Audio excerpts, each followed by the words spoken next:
Welcome to एग्रीकल्चरपीडिया। नमस्कार दोस्तों, agricultural microbiology की वीडियो सीरीज़ में आपका स्वागत है। और आज जो टॉपिक हम कवर अप करेंगे वो है जर्म थ्योरी ऑफ डिजीज़। और उसके बाद हम ये समझेंगे कि रॉबर्ट कॉच के जो पोस्टुलेट्स थे वो कितने इम्पॉर्टेंट हैं एग्रीकल्चरल माइक्रोबायोलॉजी में या फिर ह्यूमन माइक्रोबायोलॉजी में। जब भी हम जर्म थ्योरी ऑफ डिजीज़ की बात करते हैं, इसका मतलब हम एक रिलेशनशिप बना रहे हैं किसी एक पैथोजन में और एक डिजीज़ में, यानी कि बीमारी में और उसके कॉजल ऑर्गेनिज्म में। तो सबसे पहले तो I will take you back to 16th century and 17th century. ज़रा सोच के देखिए कि जब हमें ये नहीं पता था कि बैक्टीरिया भी कोई माइक्रोब होता है पूरी दुनिया में, क्योंकि हमारे पास बहुत अच्छे माइक्रोस्कोप्स नहीं थे, लेंसेज नहीं थे। तो उस समय पे कैसे पता चलता था कि ये जो बीमारी है ये किस वजह से हुई है, वेदर कोई बायोलॉजिकल ऑर्गेनिज्म इसके पीछे है, या फिर हम ये माना करते थे उस टाइम जितनी भी सभ्यताएं थी उन सब में कि दैवीय शक्ति है, कोई भगवान नाराज हो गए हैं, इस वजह से हमको ये कर्स मिला है, हमको ये श्राप मिला है। तो उस ज़माने में जो साइंटिस्ट हुआ करते थे, जिनका दिमाग थोड़ा उनका होराइजन बहुत ब्रॉड था, उन लोगों ने किसी तरीके से ऑब्जर्व करके ये पता लगाया कि कोई माइक्रो ऑर्गेनिज्म होता है जिसकी वजह से बीमारी हो जाती है।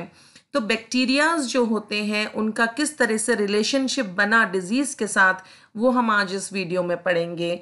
दोस्तों, आपको ये पता है कि बैक्टीरिया मोस्टली यूनिसेलुलर होते हैं, यानी कि उनमें एक ही सेल होता है। हम लोगों में, ह्यूमन बींग्स में और प्लांट्स में और एनिमल्स में मल्टी सेलुलर ऑर्गेनिजम्स होते हैं हम लोग, यानी हमारी बॉडी बहुत सारे सेल से मिलके बनी होती है। जबकि बैक्टीरिया यूनिसेलुलर ऑर्गेनिज्म होता है और इसके अंदर क्लोरोफिल नहीं होता है, यानी ये अपना खाना खुद नहीं बना सकता है। और इसमें ये सबसे smallest living things on earth उसकी कैटेगरी में आता है। लेकिन इससे भी छोटा एक और ऑर्गेनिज्म होता है which is a connecting link between living and non living, which we call virus. बहुत ही रैपिडली मल्टीप्लाई करता है अगर फेवरेबल कंडीशंस मिल जाए बैक्टीरिया को, और बहुत ही थोड़े से समय में बहुत सारी अपनी कॉपीज बना लेता है।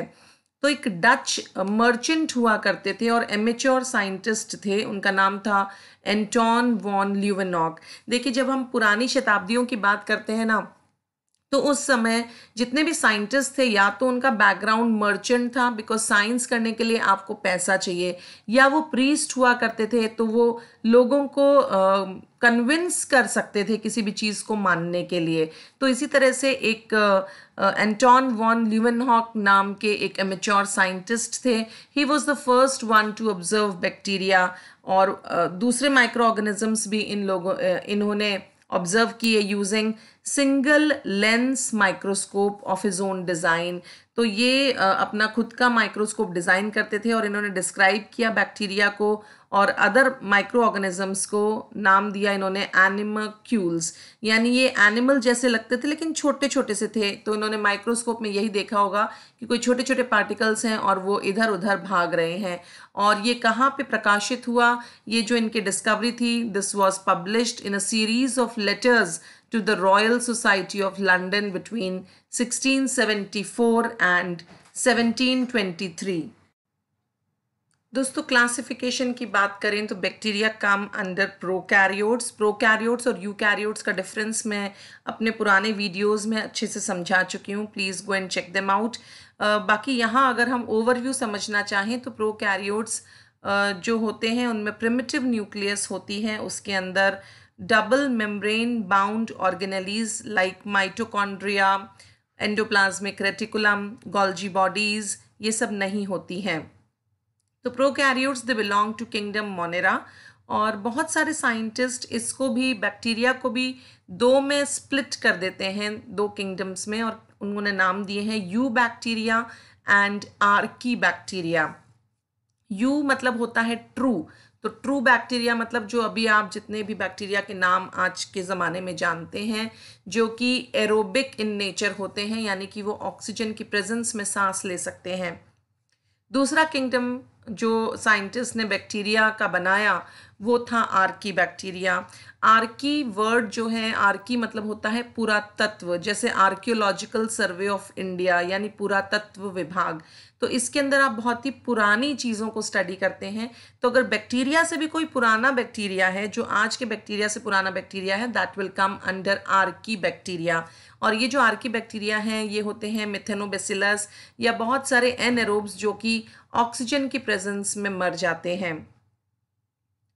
साइंटिस्ट बिलीव करते हैं कि जो बैक्टीरिया हैं they are most closely related to bacteria which lived when the earth was very young, यानी कि अर्थ का जिस तरीके से इवोल्यूशन हुआ है वैसे वैसे बैक्टीरिया का भी इवोल्यूशन हो चुका है। और इसीलिए आर्की बैक्टीरिया पुराने ज़माने में हुआ करते थे जब अर्थ पर ऑक्सीजन नहीं होती थी, और यू बैक्टीरिया अभी के ज़माने के बैक्टीरिया हैं जब अर्थ पर ऑक्सीजन होती है।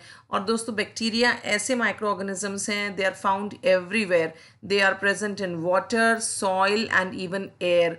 और बहुत सारे साइंटिस्ट ने पता लगाया है कि इवन स्पेस में भी बैक्टीरिया पाया जाता है। तो दोस्तों अभी तक तो हमने समझा कि किस तरह से बैक्टीरिया डिस्कवर किया गया और कैसे हमें पता चला कि कोई कॉजल ऑर्गेनिज्म होता है जिसकी वजह से कोई बीमारी होती है। अब हमें एक रिलेशनशिप पता करना था कि कैसे हम समझेंगे कि हाँ ये particular organism is the causative cause of a particular disease. तो वो जो सोल्यूशन है वो हम लोगों को दिया रॉबर्ट कॉच ने। इनका कार्यकाल रहा 1843 से 1910 तक, and he is known as the father of microbial techniques.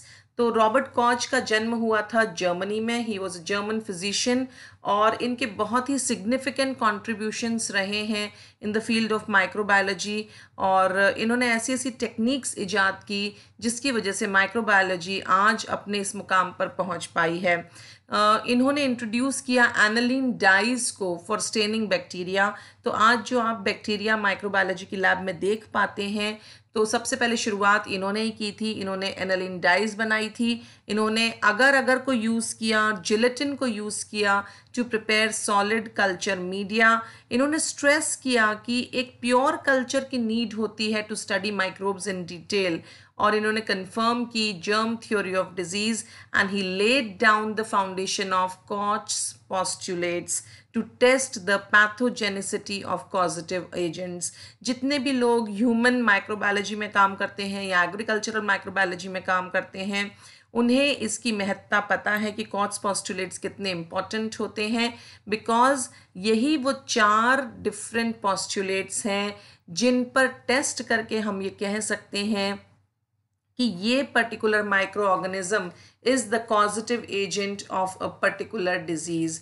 इन्होंने डिस्कवर किया causal organisms of anthrax disease of cattle, यानी बेसिलस एंथ्रेसिस को इन्होंने डिस्कवर किया था, और ट्यूबरक्लोसिस का जो कॉजेटिव ऑर्गेनिज्म होता है यानी कि माइकोबैक्टीरियम ट्यूबरक्लोसिस। तो रॉबर्ट कॉच इस प्रॉब्लम को अच्छी तरह से समझते थे कि जब तक आप एक रिलेशनशिप नहीं मेंटेन करेंगे एक डिजीज़ में और कॉजेटिव ऑर्गेनिज्म में, तब तक आप उसको डिटेल में स्टडी नहीं कर सकते हैं।